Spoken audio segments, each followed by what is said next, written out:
Hi friends, ఇవాళ కాకరకాయ పచ్చడి ఎలా చేయాలో చూద్దాం. ఇలా ఒకసారి ట్రై చేయండి, చాలా బాగుంటుంది. 1 మంత్ వరకు నిల్వ కూడా ఉంటుంది.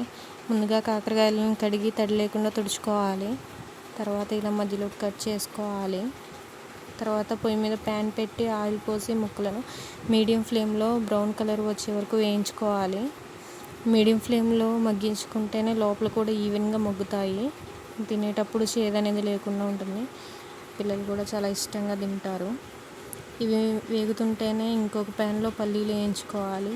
వెల్లుల్లి, కారం, ఉప్పు వేసి గ్రైండ్ చేసి పెట్టుకోవాలి. ముక్కలను వేయించిన ఆయిల్లోనే పోపు దినుసులు, ఎండుమిర్చి వేసి కొంచెం మగ్గిన తర్వాత ఒక 2 రెమ్మల కరివేపాకు వేసి ఒక చిటికెడు పసుపు వేసి మనం ముందుగా వేయించి పెట్టుకున్న కాకర ముక్కలు వేసి ఒక రౌండ్ తిప్పుకోవాలి. తర్వాత మనం గ్రైండ్ చేసి పెట్టుకున్న కారం వేసి తిప్పుకోవడం. ఫ్రెండ్స్, నచ్చితే లైక్ చేయండి, షేర్ చేయండి.